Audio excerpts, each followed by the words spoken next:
আসসালামু আলাইকুম। এটি কিশোরগঞ্জের ঐতিহাসিক শোলাকিয়া ঈদগাহ মাঠ, যেখানে শুরুতে সোয়া লাখ মানুষ নামাজ পড়ত। তারপর থেকে এখন সম্ভবত গেল কয়েকদিন আগে শুনলাম যে প্রায় 6 লাখ মানুষে এই ঈদগাতে নামাজ পড়েছে। আসলে শুরুটা হয়েছিল সেই সোয়া লাখ মানুষের নামাজ পড়ার মধ্য দিয়ে। তারপরে তারপর থেকে এটি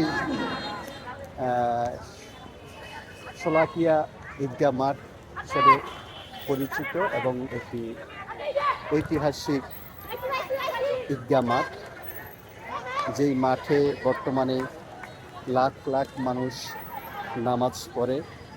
বাংলাদেশের বিভিন্ন প্রান্ত থেকে মানুষ এই ঈদগাহ মাঠে আসে নামাজ পড়তে। পুরো মাঠটি বেশ বড়। সেই মাঠের পাশাপাশি সড়কেও মানুষ দাঁড়িয়ে যায় নামাজ পড়তে, যার কারণে যদি মাঠে 6 লাখ বা 2 লাখ মানুষ জায়গা হয়, আশেপাশে সড়কগুলোতে আরও বেশি মানুষ জায়গা হয়। এভাবেই একটি ঐতিহাসিক স্থাপনা, ঐতিহাসিক জায়গা হিসাবে পরিচিতি পেয়েছে এই শোলাকিয়া ঈদগাহ মাঠ।